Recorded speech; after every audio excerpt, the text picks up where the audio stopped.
Um bom dia na paz de nosso Senhor e Salvador Jesus Cristo. Eu quero meditar numa palavra hoje, eu estou dando uma sequência do assunto aqui, mencionando e trabalhando, analisando a vida de Pedro.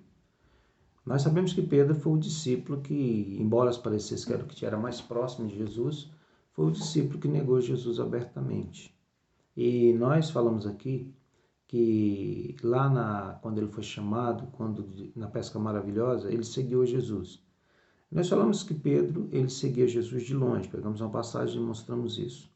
Seguir Jesus de longe significa uma vida cristã sem compromisso, que embora nós aceitemos e cremos que ele é Deus, mas falta-nos o compromisso.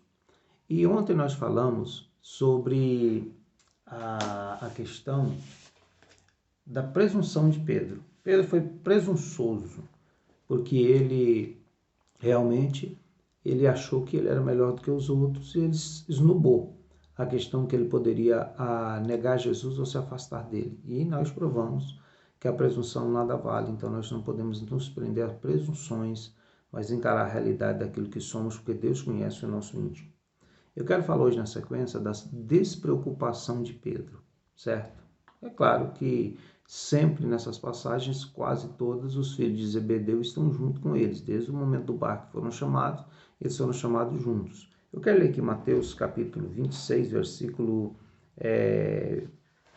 36 a seguir, que fala assim: Então chegou Jesus com eles a um lugar chamado Getsêmani e disse a seus discípulos: Assentai-vos aqui, enquanto vou além orar. E levando consigo Pedro e os dois filhos de Zebedeu, começou a entristecer-se e a angustiar-se muito. Então lhes disse: A minha alma está cheia de tristeza até a morte. Ficai aqui e vigiai comigo, ou velai comigo. E indo um pouco mais adiante, prostrou-se sobre o seu rosto, orando e dizendo: Meu Pai, se é possível, passa de mim este cálice, todavia não seja como eu quero, mas como tu queres. Voltando para os seus discípulos, achou-os adormecidos e disse a Pedro: Então nem uma hora pudeste velar comigo? Vigiai e orai, para que não entreis em tentação. Na verdade, o espírito está pronto, mas a carne é fraca. E indo segunda vez, orou dizendo: Pai meu, se este cálice não pode passar de mim sem eu o beber, faça-se a tua vontade. E voltando, achou outra vez adormecidos, porque os seus olhos estavam carregados. E deixando-os de novo, foi orar pela terceira vez, dizendo as mesmas palavras.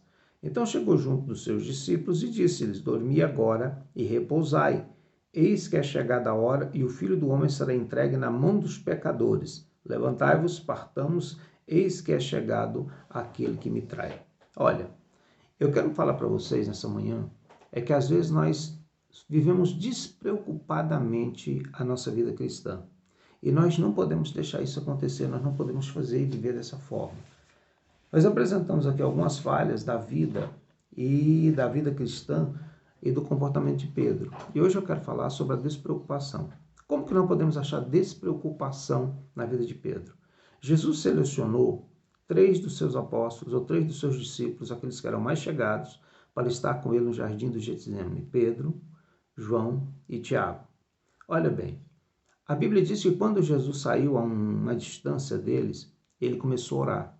Quando ele voltou da sua oração, ele vai onde está Pedro e os outros, ele fala para Pedro, ele é específico, ele fala assim: ele disse a Pedro: não pudestes vigiar comigo nenhuma hora.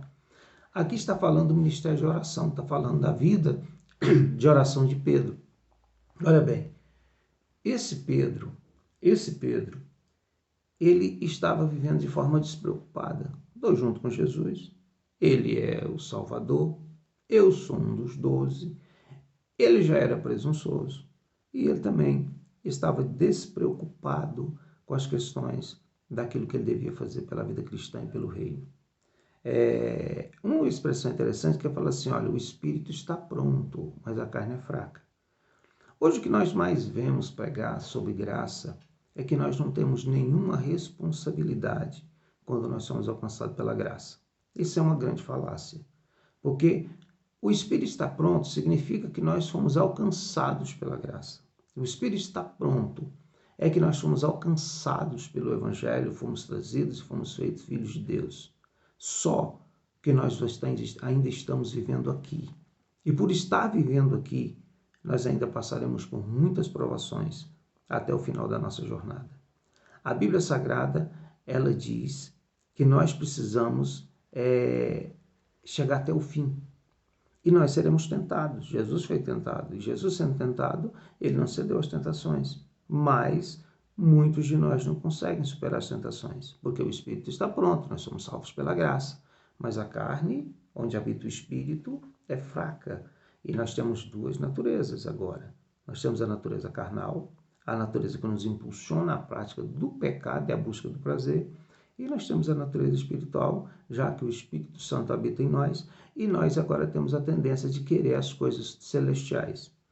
O que mais vai triunfar nessa luta, né? Lá em Gálatas 5, o verso 16 fala assim, que a carne milita contra o Espírito milita contra a carne, e o que vai prevalecer é aquele que nós alimentamos melhor. Se você alimenta melhor o seu espírito com a leitura, com a oração, com os cultos, com a busca a Deus, certamente o seu espírito vai prevalecer, sua vida espiritual vai ser mais forte. Mas se você alimenta a sua carne, naturalmente os seus estímulos carnais serão alimentados. A palavra de Deus nos afirma que nós devemos esforçar pelo reino de Deus.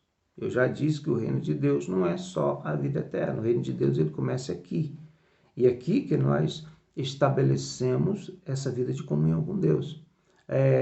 Mateus, capítulo 11, verso 12, diz assim que desde os tempos de João Batista se emprega força para entrar no reino de Deus. Desde os tempos de João Batista se emprega esforço para alcançar o reino de Deus. E o que nós estamos vendo no jardim do Getsemane? 3 discípulos dormindo. 3 discípulos achando que o que eles faziam, o que eles fizessem, não seria interessante e não fazer diferença na comunhão deles com Deus. A despreocupação. Eu quero te falar. Quantos de nós que estamos despreocupados, achando que Deus já fez tudo por nós, então nós podemos ficar de braço cruzado, viver a nossa vida vidinha medíocre, viver de forma que nós queremos viver, aproveitar as coisas, que isso não tem problema. Olha, muito cuidado com essa armadilha que foi feita, porque nós temos responsabilidade sim. Tiago, capítulo 3, fala assim, que a fé sem obras, ela é morta. E se nós somos alcançados pela graça, se o Espírito está pronto, nós vamos entender que as nossas obras precisam corresponder a essa espiritualidade. Se nós entregarmos a nossa vida à prática do pecado, aos deleites e prazeres dessa vida, certamente que nós perderemos o que nós alcançamos na vida espiritual. Por mais que algumas pessoas tentem dizer que não a perca, mas a perca. Isso é uma armadilha teológica que tem sido ensinada por aí. Porque nós temos responsabilidade sim. E a carne é fraca. E a carne nos leva aos hábitos mundanos, às práticas mundanas. Lá na carta de João, no capítulo 2, verso 14, fala assim, que não ameis o mundo, nem as coisas que há no mundo. Porque aquele que ama o mundo, o amor do Pai, não está nele. O que é esse problema?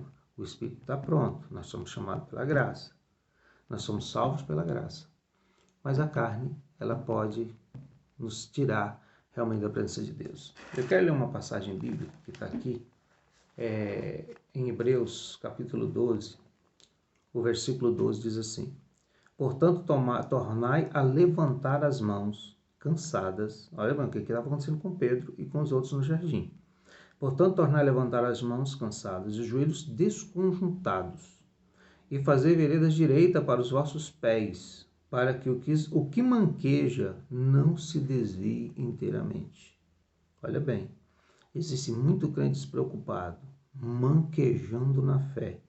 E a Bíblia diz que é para ele tomar cuidado, para ele não se desviar inteiramente. Antes seja ele sarado. Seguir a paz e a santificação. Santificação da obra da graça. Ela é fruto da graça. A santificação sem a qual ninguém verá o Senhor. Tendo cuidado de que ninguém se prive da graça de Deus. E de que nenhuma raiz de amargura, tornando, vos contamine, vos perturbe, e por ela sejam contaminados. Preste atenção. Ninguém se prive. Você pode se privar da graça de Deus através da despreocupação em servir e se esforçar para se manter no reino. Um dia alguém perguntou a um pastor, pastor, o dízimo salva? Ele disse, não, meu filho, o dízimo não salva. Eu falei, então por que eu vou dar o dízimo? Ele falou assim, olha, o dízimo não salva, mas o salvo tem prazer em entregar o dízimo. Aí eu te pergunto, a oração salva? A oração não salva, mas quem é salvo tem prazer de orar. Ler a Bíblia salva? Não salva, mas quem é salvo tem prazer de ler a Bíblia. Ir no culto salva? Não salva, mas quem é salvo tem prazer de ir no culto. O dia a dia do cristianismo nosso, da nossa vida cristã, define o que nós somos por dentro. Aquilo que você pratica revela aquilo que você acredita e aquilo que você crê. Não seja mais um que viva a fé sem obras, mas tenha as obras da fé na tua vida e faça as coisas de forma que o teu espírito que já está pronto prevaleça e que a tua carne não volte a dominar e te levar a te arrastar novamente para o pecado. Que Deus te abençoe nesse dia, em nome de Jesus.